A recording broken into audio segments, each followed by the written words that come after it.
La espada de Damocles. Conduce Pablo Veloso.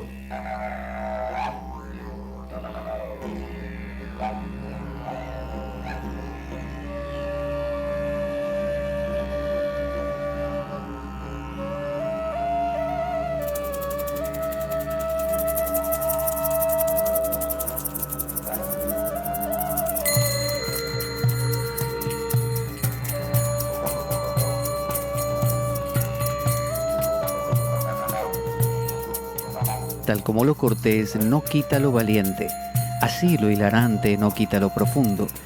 Y dado que la vida es un juego, aquí comienza La Espada de Damocles. La ficción más real que puedas concebir.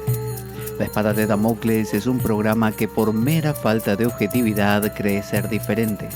Personajes mitológicos salidos de los más profundos avernos. Leyendas escabrosas y sin sentido.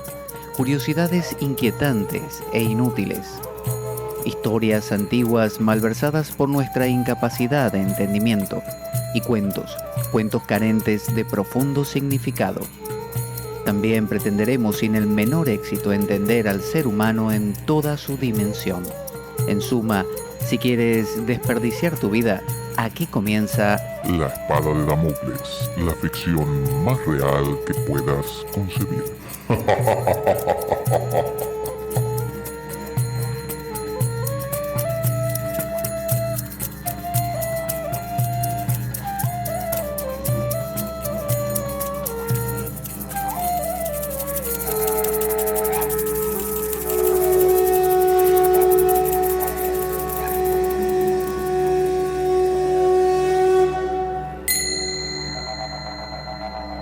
La espada de Damocles. Conduce Pablo Veloso.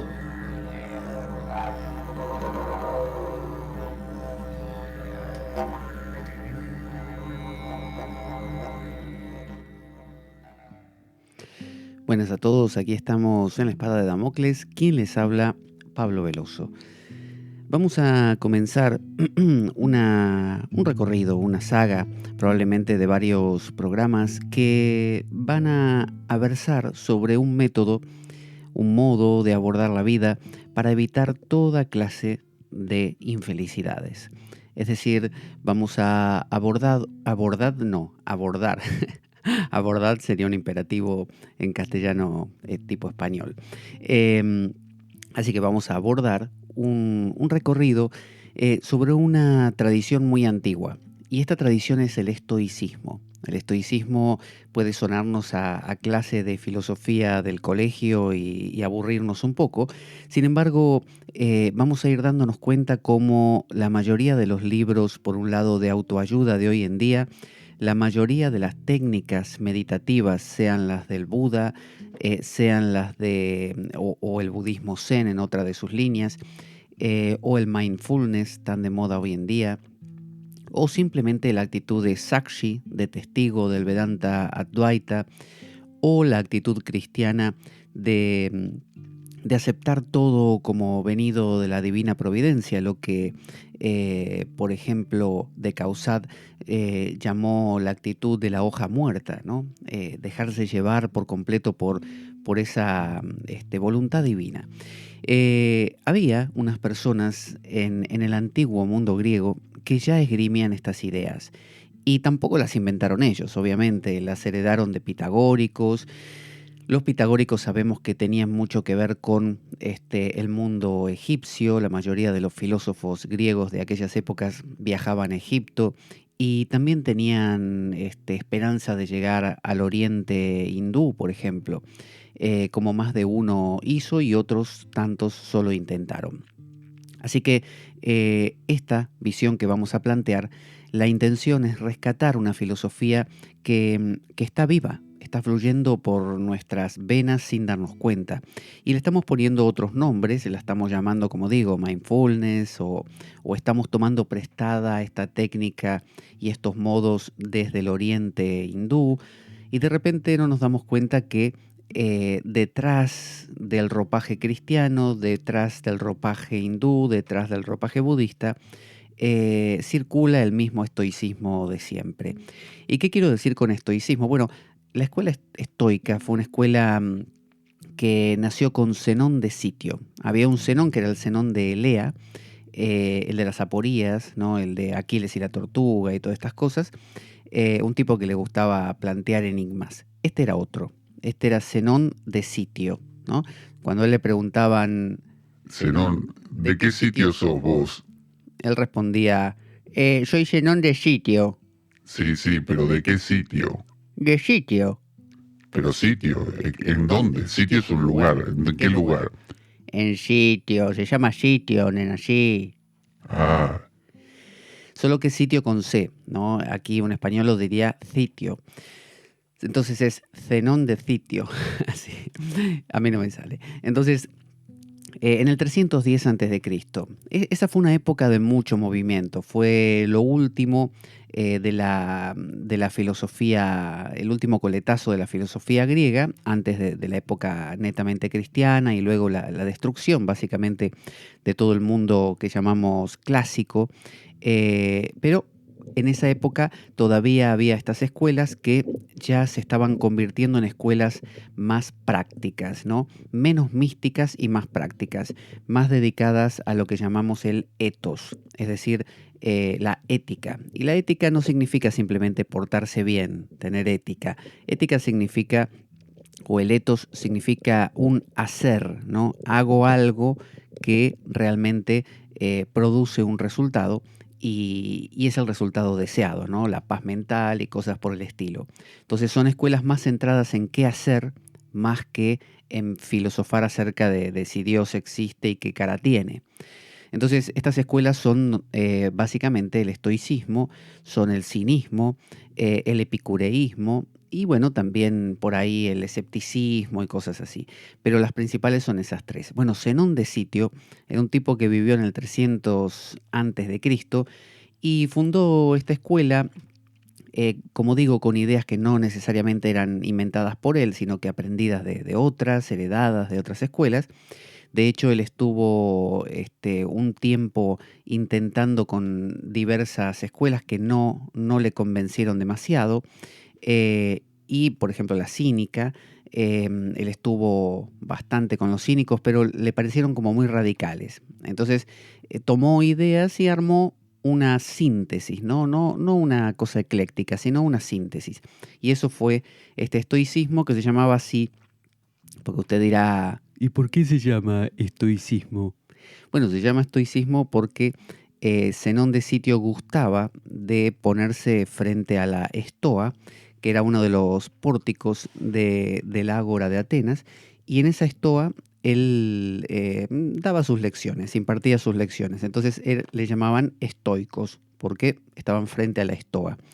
Así que vamos a ir conociendo a algunos de los personajes, pero más que nada nos vamos a centrar obviamente en un enfoque práctico, de manera que podamos no solo darnos cuenta ese parecido que tenían estos estoicos y que siguen teniendo porque están vivos con nuestras prácticas actuales, sino que también que podamos practicar realmente, ¿no? Para que podamos enfocarlo hacia lo que es meditativo y cosas por el estilo. Me voy a basar en gran medida en un libro que es de Javier Alvarado, un libro extraordinario directamente, lo recomiendo muchísimo. Javier Alvarado se llama Historia de los métodos de meditación no dual. Es un libro gordito que vale la pena tenerlo en papel, comprarlo porque está lleno de citas y cuando tienen muchas citas los libros es necesario tenerlos a mano porque si no en digital uno se hace un lío.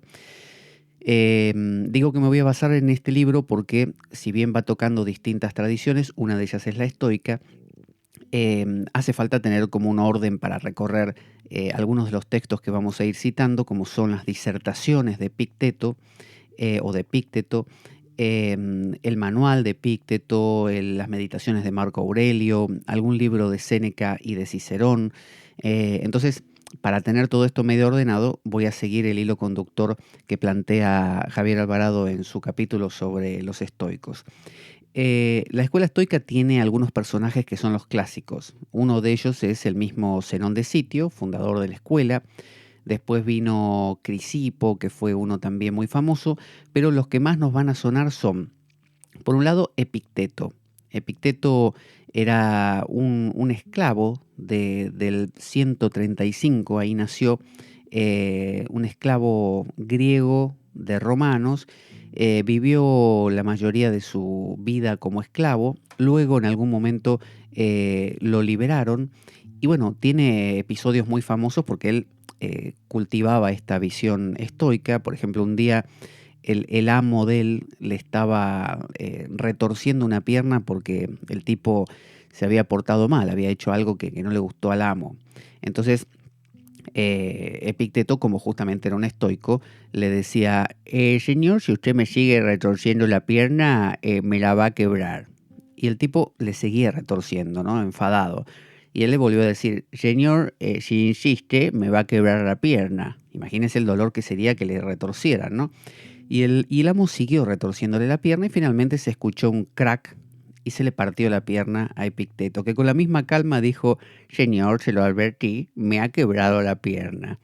Y a partir de ahí quedó cojo el resto de su vida, ¿no? Pero bueno, este era Epicteto, un tipo que practicaba lo que predicaba. Es decir, el tipo decía, hay que ser estoico y voy a ser estoico donde sea y como sea. Eh, Ese es el más famoso, que pertenece al estoicismo final, ¿no? Al más conocido.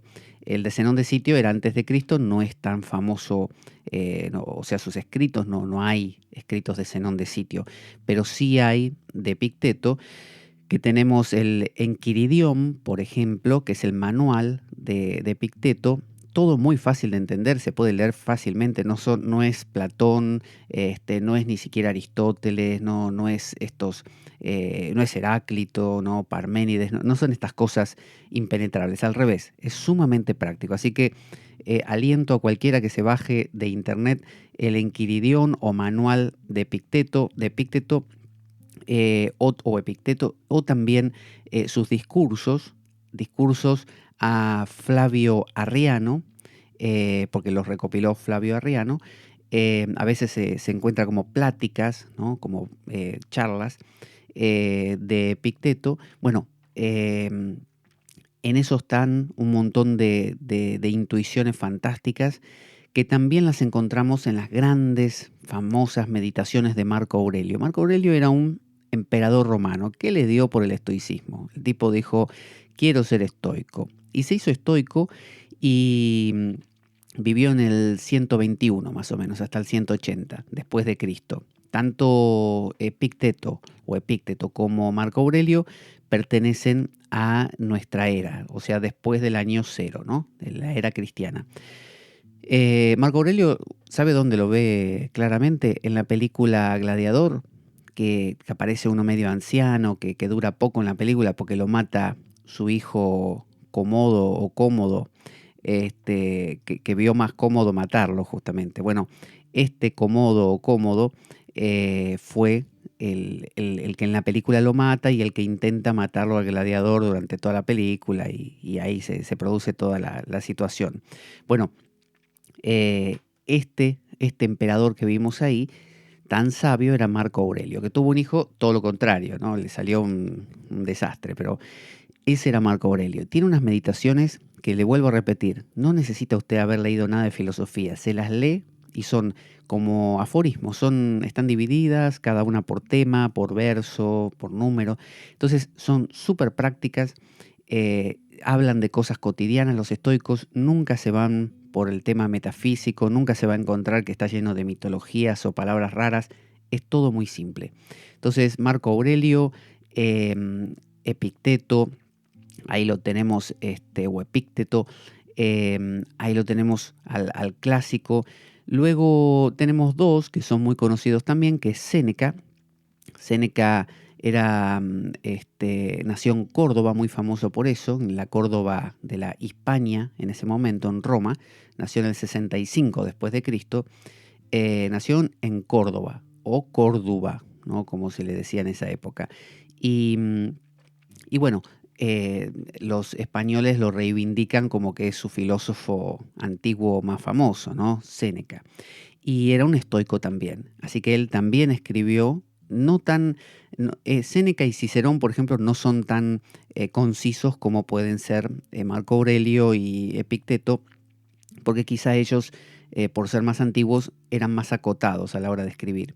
En el caso de Cicerón y Séneca desarrollan más, pero igualmente siguen siendo muy entendibles. Cicerón entonces nació en el 106 antes de Cristo, eh, no, después de Cristo, perdón, después de Cristo, eh, y no, antes de Cristo, estoy haciendo lío.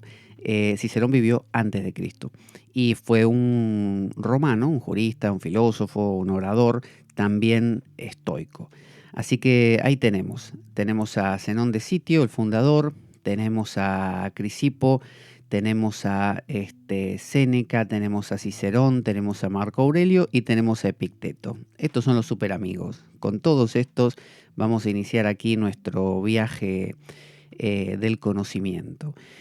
Vamos a adentrarnos en la filosofía que proponían los estoicos y vamos a ver lo práctica que es y lo mucho que nos va a ayudar a equilibrar el lío que tenemos en el coco, en la cabeza. El estoicismo, ¿qué preconiza?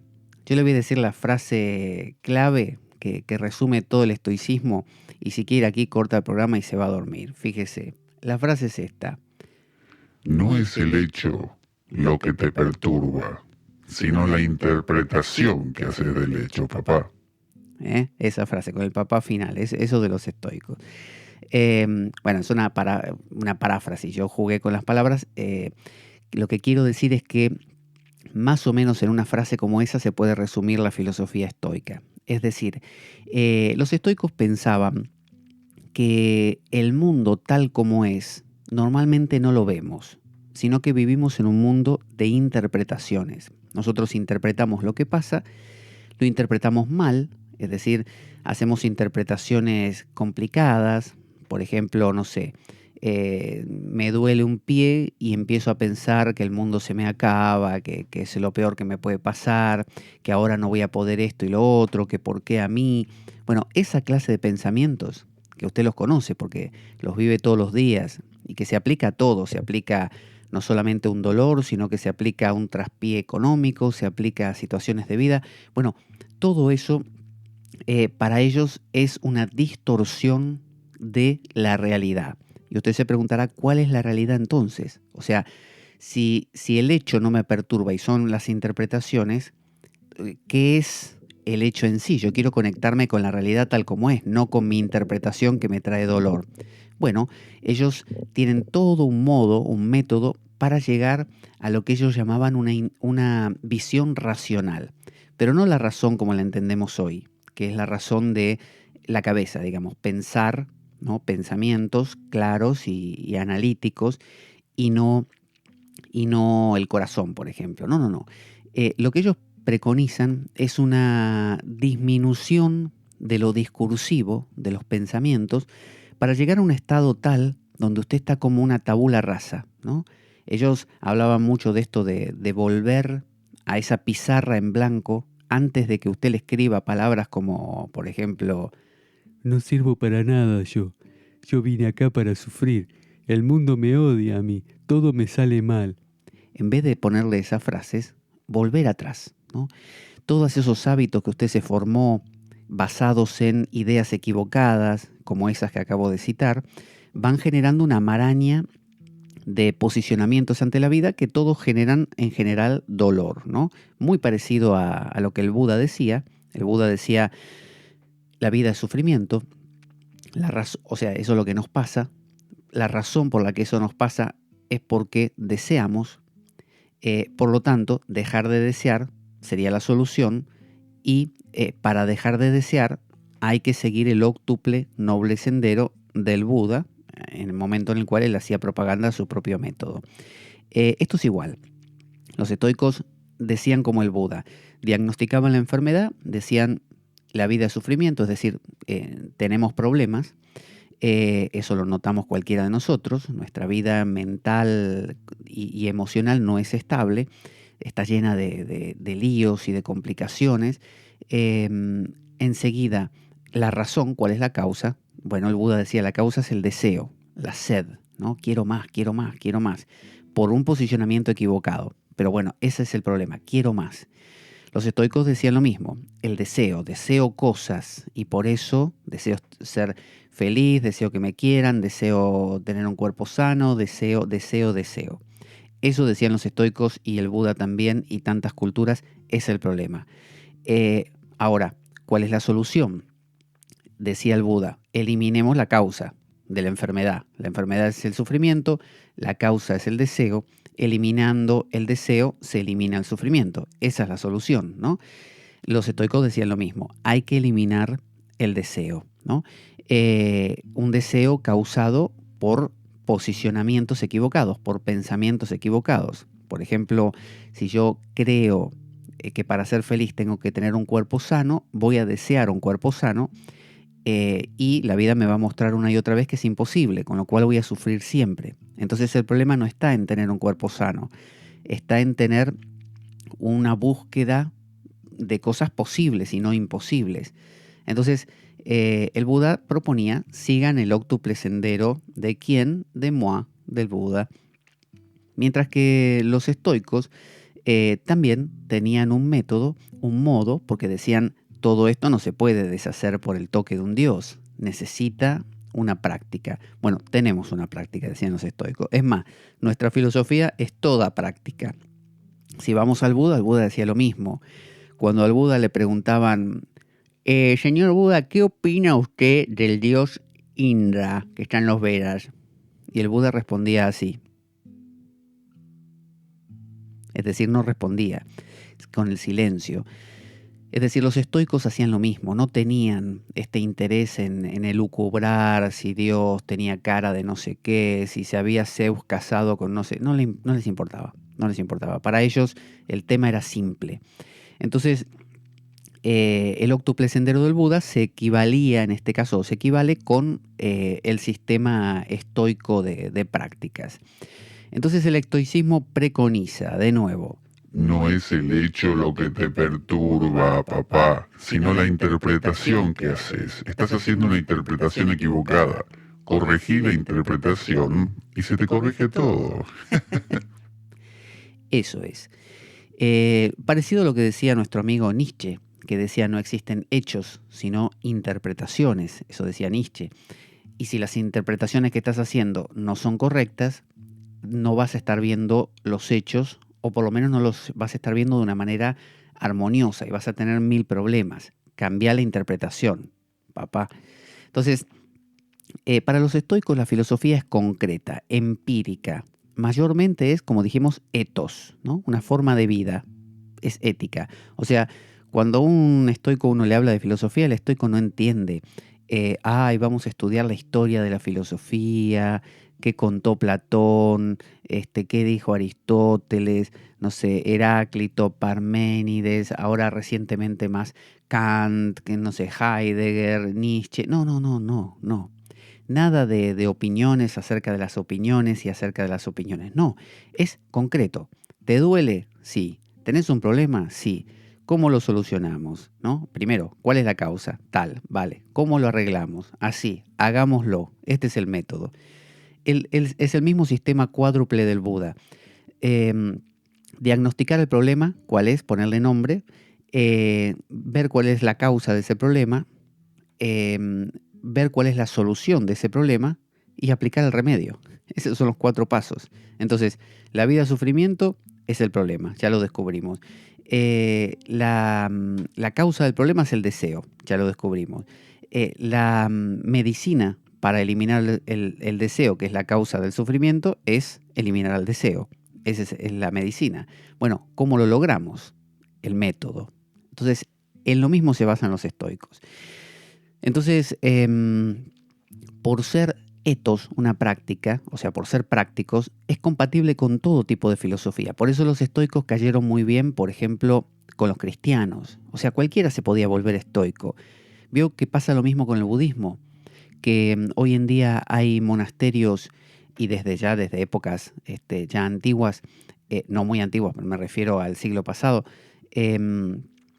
Thomas Keating, Thomas Merton, Anthony de Melo, un montón de gente se acercó a formas de hinduismo, pero sobre todo de budismo, y los incorporaron inclusive en sus monasterios. Los que más hicieron esto fueron los benedictinos, ¿no?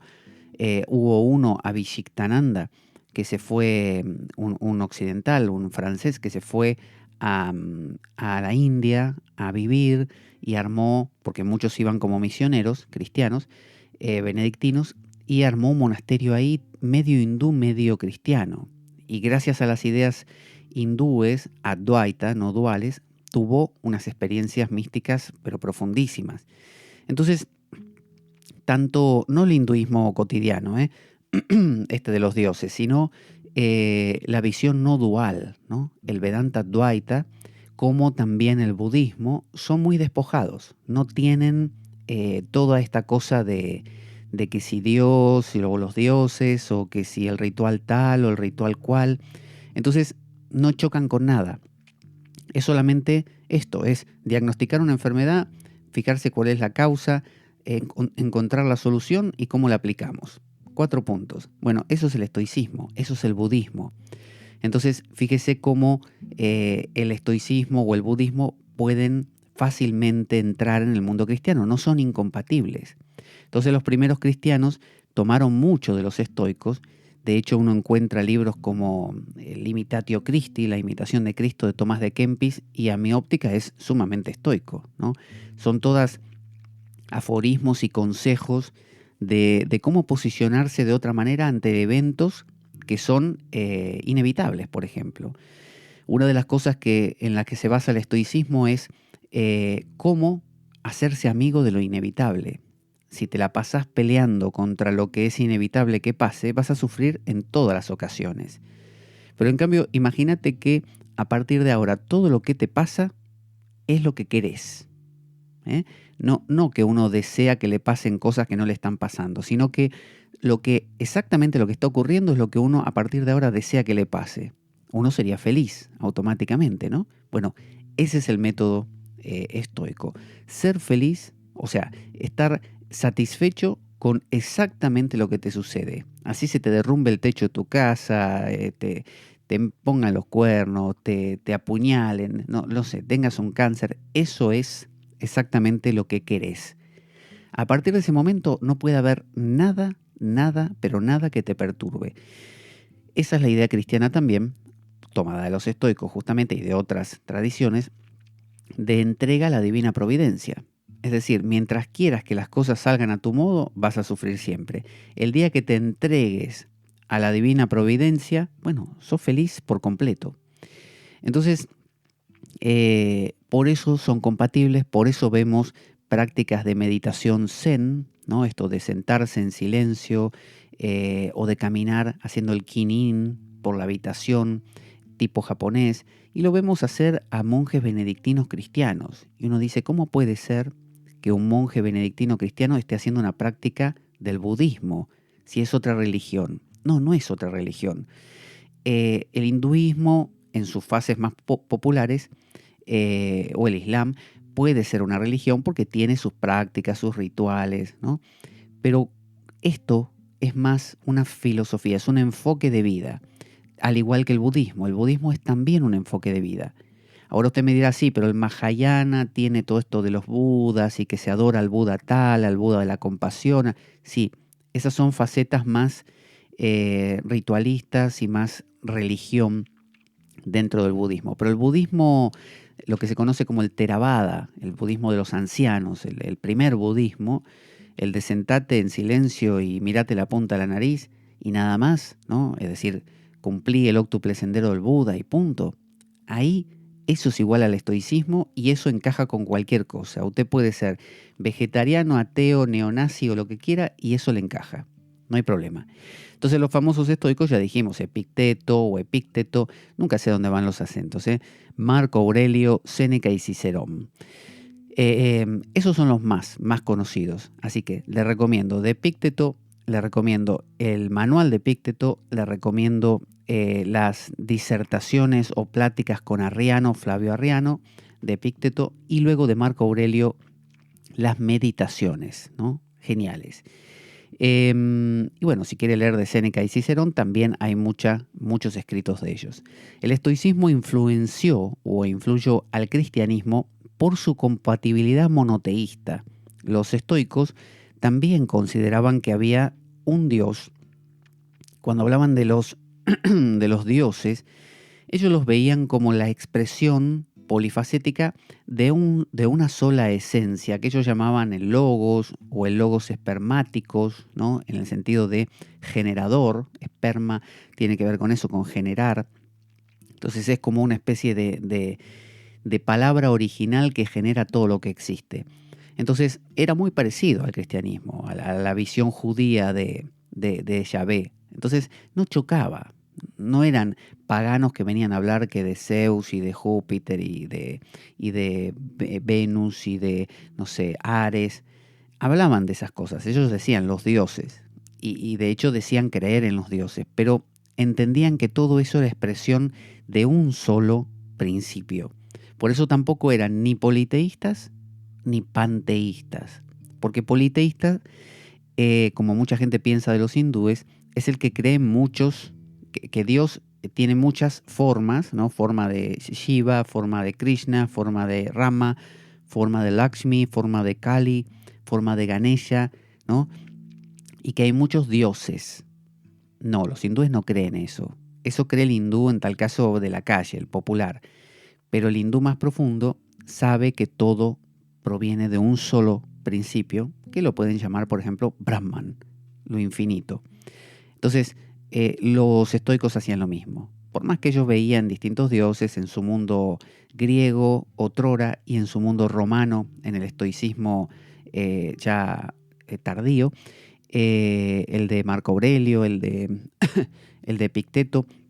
Bueno, en ese estoicismo también había dioses, pero ellos lo remitían a un principio original. De eso se trata. Por eso eran monoteístas. Y tampoco eran panteístas en el sentido de creer que las cosas, el árbol, la piedra, son Dios. No, sino que ellos consideraban que ese logos, heredando todo esto obviamente del platonismo y del neoplatonismo también, o sea, el estoicismo tardío convivió con el neoplatonismo. Entonces, esta idea de que ese logos interpenetra todas las cosas y que obviamente el uno, la totalidad, es la piedra también, porque se manifiesta como piedra, ¿no? Se expresa. Sin embargo, la piedra no es Dios en sí, ¿no?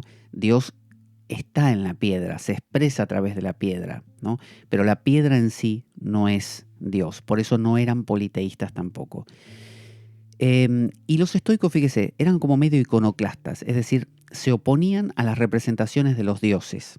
Ellos no querían engancharse con todo este tema de que si Ganesha tenía un colmillo roto o no, que si la trompa doblaba para la derecha o para la izquierda. En su mundo griego, ellos no querían engancharse ni que si Zeus se había acostado con la diosa tal o que si había peleado con no sé qué. Eso no les interesaba, ¿no? No les importaba todo el tema de estatuas, de pinturas, de imágenes, de representaciones, o demasiado todo el tema de la poesía acerca de los dioses, ¿no? Los relatos mitológicos, no les interesaban. Parecido al movimiento del protestantismo, dentro del cristianismo, que fue iconoclasta, que luchó contra las representaciones de Dios, ¿no? Mientras que el mundo católico tenía santos para regalar, ¿no? De todos los colores, y que la gente tenía muchas pinturas y esculturas, estatuas, de todo. Bueno, es obvio que el catolicismo no es que piense que en las estatuas está Dios. En la figura del santo, no sé, San José, no está San José, porque si no sería panteísmo. Lo que piensan es que esa figura representa a San José, que es un principio que en tal caso flota por ahí, que está metido en todas las cosas. Esa es la idea que tenían los estoicos también. Por lo tanto, si bien podían tener estatuas o pinturas o lo que fuera, no les daban importancia. O sea que no era que andaban destruyendo estatuas como los iconoclastas ingleses, protestantes, no. Pero no no les interesaba generar demasiado barroquismo de imágenes, ¿no? Esto lo podemos aplicar a nuestra vida. A veces nos empezamos a enganchar con demasiados dioses, ¿no? Demasiados dioses significa demasiados nombres que le ponemos a las cosas, pormenores, y entramos en lo que John Baudrillard decía y que se refleja en la película Matrix, la hiperrealidad, donde hemos aprendido la palabra, no sé, que aparece en el manual de psiquiatría o la expresión síndrome de, no sé, TOC, ¿no? Trastorno obsesivo compulsivo. Y después escribimos un libro acerca del TOC, ¿no? Y después escribimos un libro acerca del libro que se escribió acerca del TOC. Y después escribimos un libro acerca del libro, y llega un punto que nos olvidamos que TOC fue una manera de explicar algo, ¿no? Ya lo tomamos como una realidad porque se escribieron tantas cosas sobre eso que ya es real. Entonces, contra esto se prevenían los estoicos volviendo a lo simple. Al estilo yankee, esta cosa de keep it simple, manténlo simple, no lo compliques. Bueno, eso hacían los estoicos. Vamos a escuchar un audio pequeñito que nos cuenta cómo colaborar con nuestro programa y ahora le cuento qué decían los estoicos acerca de justamente la excesiva proliferación de imágenes, pero en sus propias palabras. Ahí va. Nuestro programa carece de sustento económico externo. Si quieres colaborar y apoyarnos, puedes hacer de cuenta que me invitas a un café y dejar una donación equivalente a ello o lo que tú desees a través del enlace de PayPal que aparece en nuestro canal en iBooks. Si tienes alguna duda al respecto, puedes enviarme un correo a info-espadaweb@gmail.com para informarte y desde ya muchas gracias por ello. Entonces, ¿qué decían los amigos estoicos acerca de justamente de esto, de la proliferación de dioses? Vamos a escuchar unas palabras de Cicerón, que va a venir acá a contarnos, de un libro de él que se llama De Natura Deorum. Dice, ¿veis, pues, cómo de una válida y verdadera filosofía de la naturaleza se ha llegado por evolución a esos dioses fantásticos y ficticios? Él habla de que de una filosofía de la naturaleza. Filosofía de la naturaleza es como el budismo, ¿no? Decir, los árboles están ahí, las plantas están ahí, las rocas, las personas, no hay más complicación que eso, no hace falta crear un mundo metafísico. Podemos sentarnos en meditación y encontrar el silencio y la comunión con eso, ¿no? Esa es la idea de comunión con la naturaleza que proponían los estoicos. Esa es la simpleza. Y ellos decían que la naturaleza tenía una especie de lenguaje que habíamos perdido por demasiada complicación, ¿no? De enroscarnos en lo enroscado de lo enroscado. Y que la naturaleza tenía una razón, un raciocinio, un logos. Y que si lo podíamos escuchar, realmente podíamos volver a congeniar con él, con ese logos, y empezar a vivir acorde a la naturaleza. Pero acorde a la naturaleza no significa acorde a cómo vive un árbol o un perro. Significa a la naturaleza como concepto, como algo, como un Tao, como una cosa viva que se mueve, ¿no? La naturaleza. La psique o sige. Sige no. La physis. Entonces dice, la perversión ha sido la fuente de creencias falsas, grasos errores y supersticiones apenas por encima del nivel de los cuentos de viejas. Así va calificando a las personas que se enganchan con, no con contar la historia de Ganesha, sino con creerse la historia de Ganesha, que es muy distinto. En lugar de, como decía Jesús, el sábado está hecho para el hombre y no el hombre para el sábado, esto es igual. Uno no está hecho para la ley está hecha para nosotros. Es decir, Ganesha, Jehová o Cristo no es algo para lo que nosotros estamos hechos, sino algo que está hecho para nosotros, que sirve como una manera de comprender conceptos y revestir realidades para que las entendamos mejor. Sabemos a qué se parecen los dioses, qué edad tienen, conocemos sus vestiduras y sus distintivos, y también sus genealogías, sus uniones matrimoniales y sus parentescos, y todo lo que se refiere a ellos ha sido distorsionado de acuerdo con la semejanza de la debilidad humana. Esta es la crítica que le hacen todos los ateos a los creyentes. Le dicen los ateos, Escúchame una cosa, Roberto, ¿no te parece un poquito extraño que los dioses coman y que vos también comas? ¿Que los dioses tengan cabeza y vos tengas cabeza? ¿O que tu dios se enfade y vos también te enfadas? ¿No te parece un poquito parecido? ¿No te dice nada? Bueno, los ateos suelen criticar a los creyentes diciéndoles que han creado dioses a medida, que es propio de la debilidad humana, lo que está diciendo aquí el amigo Cicerón. Dice, aparecen en escena incluso con sus ánimos turbados por las pasiones, es decir, aparecen dioses enfadados, como Jehová que se enfada con el mundo y trae el diluvio, o quema Sodoma y Gomorra, o Zeus o Afrodita, que también se enfada o se enamora. Oímos hablar en efecto, dice, de sus enamoramientos, de sus aflicciones, de sus iras, según los mitos. No faltaron entre ellos guerras y batallas, y esto no solamente cuando, como ocurre en Homero, dos ejércitos están en lucha y los dioses toman sus posiciones en uno u otro e intervienen en su ayuda, sino que de hecho sostuvieron también sus propias guerras. Por ejemplo, con los titanes y con los gigantes. ¿Se acuerda que los titanes pelearon del lado de Saturno, de Cronos, pelearon contra Zeus, Hades y bueno, todos los que se había comido Saturno, Cronos, y ganó Zeus, ¿no? Y quedó Zeus, por eso Neptuno y Hades y todos los dioses olímpicos, y a Cronos lo vencieron y lo desterraron.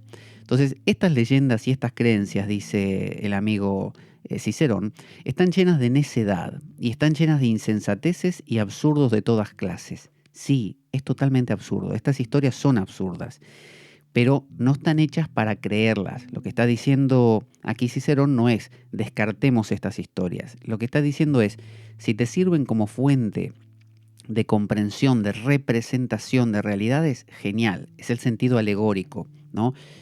Si ves a Sodoma y Gomorra como una alegoría de algo que nos pasa interiormente, genial. Pero si vos crees que está pasando externamente porque Dios se enojó, en realidad estás proyectando tus propias emociones en una deidad más grande que vos y te estás imaginando a vos magnificado, ¿no? Pero aún rechazando, dice, estos mitos con desprecio, podremos, sin embargo, comprender la personalidad y la naturaleza de las divinidades que llenan la naturaleza de los diversos elementos. Ceres llenando, o Demeter llenando la tierra, Neptuno el mar, etc. Y es nuestro deber reverenciar y venerar a estos dioses bajo los nombres que el uso, la costumbre, les ha conferido. Es decir, no está diciendo, ¿se da cuenta? Rechacemos todo esto porque es una taradez y listo. No, rechacemos engancharnos en esos barroquismos de que si Jesús entonces le dijo porque el otro entonces debía decirle y por eso es que, y que si Jesús sintió o no sintió dolor en la cruz. Es decir, esas relatividades tan pequeñas, esas minucias, recomienda a nuestro amigo Cicerón descartarlas. Pero dice, pero quedémonos con la naturaleza de las divinidades, la personalidad y naturaleza, Ceres llenando la tierra, Neptuno, es decir, quedémonos con algo esencial, propone él. No perdamos el sentido de la trascendencia, ¿no? De descubrir que así como están las hormigas y más abajo los unicelulares y por arriba, no sé, los mamíferos y así, bueno, también hay seres en un sentido más relativo, más vago, seres que son más grandes que nosotros, como por ejemplo diría Jung, lo inconsciente colectivo, ¿no? Una especie de exocerebro, como decía el científico Roger Bartra, ¿no? Una especie de mente colectiva que asume distintas formas, o también llamado egregor, ¿no? O egregores, distintas formas, como nubarrones que andan ahí por encima de la humanidad. Bueno, esas mentes colectivas son estos dioses, y es nuestro deber reverenciar y venerar a estos dioses bajo los nombres que el uso le ha conferido. O sea que si yo vivo en una cultura que es cristiana, lo venero como Cristo, y lo reverencio, pero no creyéndolo como algo externo a mí, como algo que tiene mis propias emociones. Eso es lo que aclara aquí Cicerón. Pero el mejor y el más puro, el más santo y el más piadoso modo de dar culto a los dioses es siempre venerarlos con pureza, sinceridad e inocencia, tanto de pensamiento como de palabra, dice. Pues la religión ha sido distinguida de la superstición, no solamente por los filósofos, ¿no? Recordemos que para los estoicos un filósofo es un tipo práctico, no es el que sueña con mundos trascendentales, sino también por nuestros antepasados. Dice, las personas que pasan los días enteros en la plegaria y los sacrificios para asegurar que sus hijos sobrevivan, ¿no?, a la muerte, han sido llamadas supersticiones. Y él aclara, esto viene de superstes, superviviente. Y la palabra fue adquiriendo con el tiempo un significado más amplio. Por otra parte, los que revisaron cuidadosamente y, por así decir, releyeron todo el saber ritual fueron llamados religiosos, de relegere, releer, de la misma manera que se dice elegante de eligere, elegir, diligente de diligere, amar o cuidarse de, o inteligente de intelligere, entender. Todas estas palabras contienen, en efecto, dice, el mismo sentido de elegir o escoger, que se halla presente en religioso. De aquí los términos supersticioso y religioso pasaron a ser términos de censura y aprobación respectivamente. Y creo haber dicho ya bastante, dice el amigo Cicerón, para probar la existencia, para probar de los dioses y su naturaleza.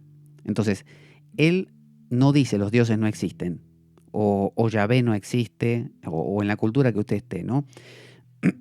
o el Buda como principio trascendente no existe. No. Usted siga con sus mantras, siga con su Buda, siga con su Cristo y su Virgen María. Está bien.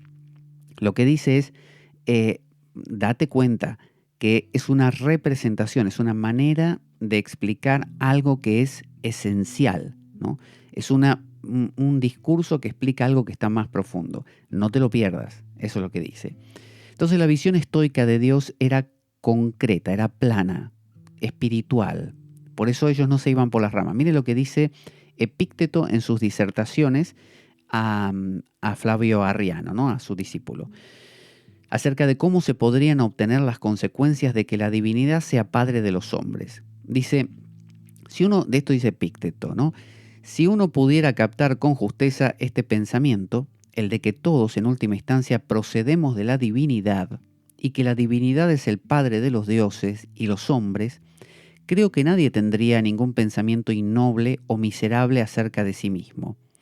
Porque si el César te adoptara, dice Epicteto, el que era esclavo, ¿se acuerda?, al que le rompieron la pierna, nadie te sostendría la mirada. O sea, si el César te adopta como hijo, todos te van a tener miedo. ¿Y no has de estar orgulloso siendo que eres hijo de Zeus?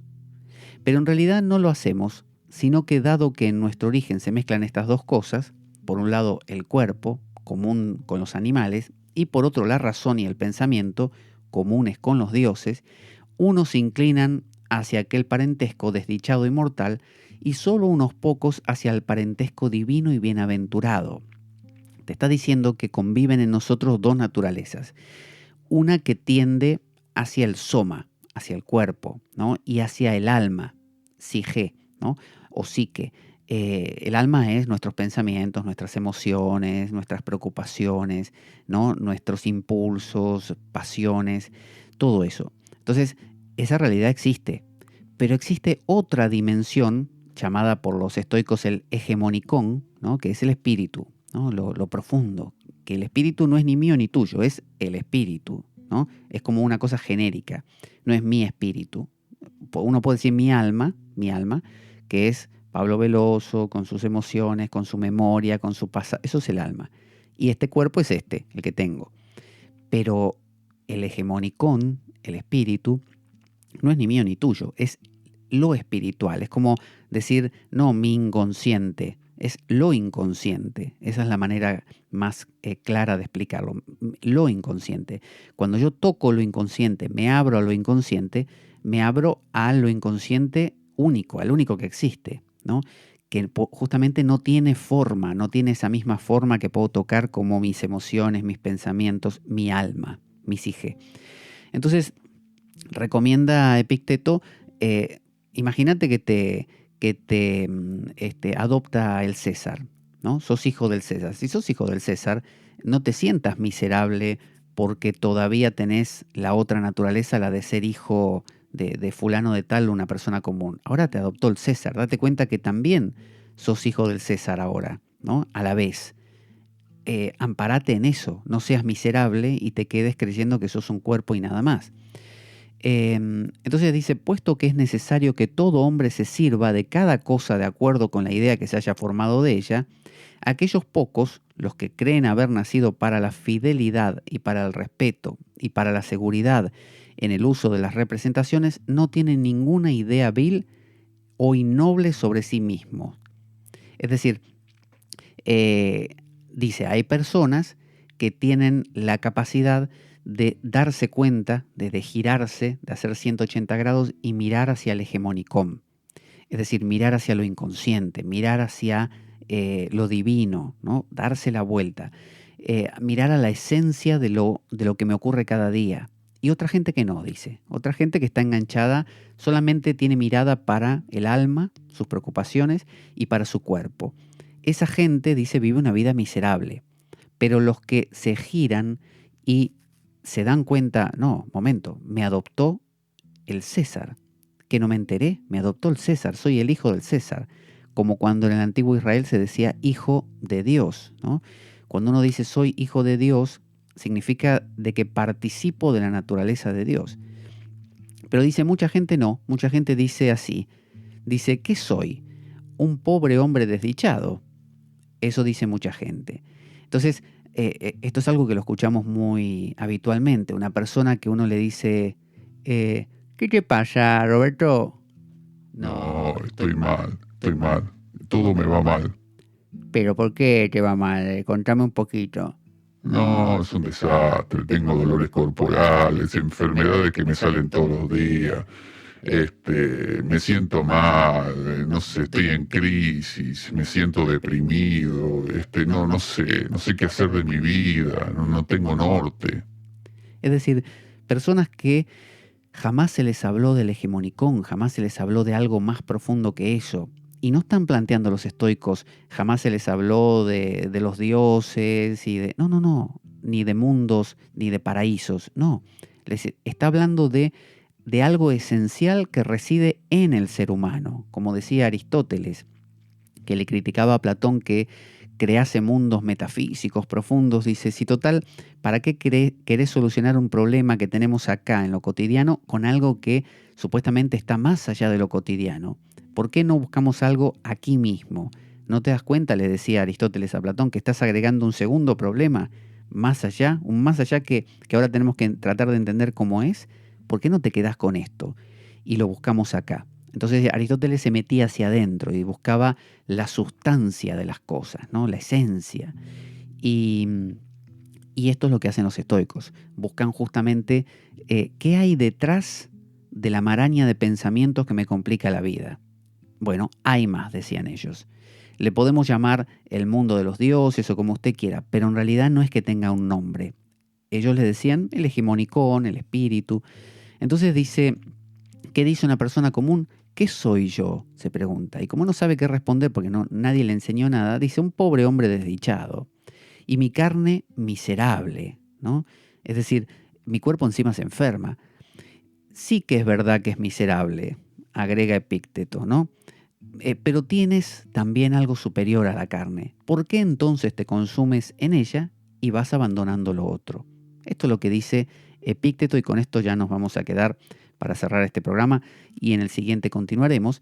Epícteto te está diciendo eso. Si tenés dimensiones más profundas, si un budista se sienta a meditar o tiene una actitud meditativa y toma contacto con algo más profundo dentro de sí, algo que realmente es un remanso de paz, ¿qué necesidad tenés, aunque sigas teniendo un cuerpo que se enferma y que te reclama y te duele la muela y tenés problemas, no sé, contrariedades emocionales, discusiones, eso está ahí. Pero si tenés una dimensión más profunda que podés incluir y en la cual podés, digamos, reposar, ¿no? ¿Por qué preocuparte por engancharte solo con lo corporal y lo emocional? Está diciendo eso Epicteto. Tenés un soma, nadie lo niega, tenés un cuerpo, como todo. Yo también, dice Epicteto, cuando me rompieron la pierna me dolió. Tenés una psique, tenés una mente, una psique. Como yo, cuando me rompieron la pierna me preocupó, me angustió el futuro. Sí, está bien, pero yo tengo un lugar que vos no tenés. Pero no que no lo tenés porque no lo tenés. No lo tenés porque nunca lo miraste. Nadie te enseñó. Yo lo tengo, dice Epicteto o Epicteto. Ese es el hegemonicón. Y todo el movimiento estoico busca, a través de lo que ya veremos más adelante, que es el proso o la prosoqué, es justamente la búsqueda de entrar en ese silencio. Le voy a contar cómo descargar nuestros programas grabados. Ahí va. Para descargar nuestros programas grabados, puedes hacerlo a través de nuestra web www.espadaweb.blogspot.com. Puedes comunicarte a través de Twitter, @PabloJVeloso, enviarnos un correo a info@espadaweb.gmail.com, donde puedes contarnos opiniones, preguntas, sugerencias. También puedes participar y sumarte a nuestro grupo de Facebook llamado La Espada de Damocles. Puedes compartir nuestro programa libremente por la red y también subirlo a tus propios canales. Pero sobre todo, ¿sabes qué? No te lo puedes perder. Bueno, estaba la risa de Filemón.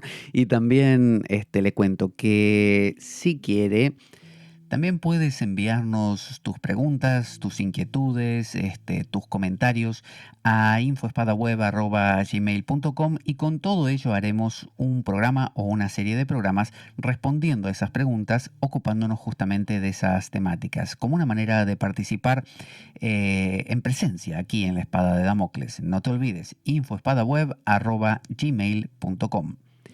Así que hasta aquí vamos a ver hoy. Estamos comenzando a recorrer los primeros pasitos aquí de la filosofía estoica para que veamos que no todo está en el Oriente, no todo está en China, no todo está en India, no todo está lejos, sino que la propia filosofía griega, metida en los tuétanos del cristianismo, está aquí, está viva. Y es muy valiosa y sirve y tiene muchas cosas que contarnos, y encima habla nuestro idioma.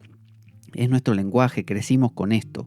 Entonces, leer, yo le recomiendo, si puede leer antes del siguiente programa, algo del manual de Epicteto o de las disertaciones de Epicteto o las meditaciones de Marco Aurelio, o mejor comprárselo en papel, en libro, pero se lo recomiendo muchísimo. Así que vamos a poner nuestra cortina de despedida y nos encontramos en la próxima. Ahí va.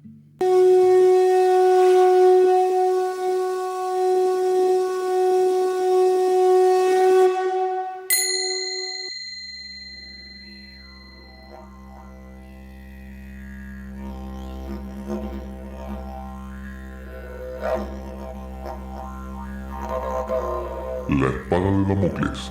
Conduce Pablo Veloso.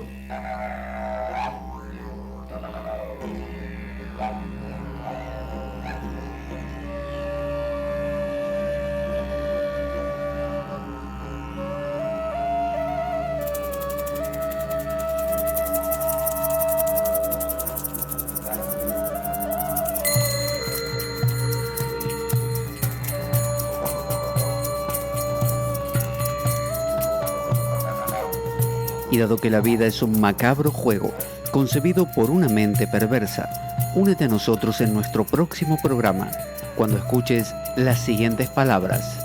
La Espada de Damocles, la ficción más real que puedas concebir.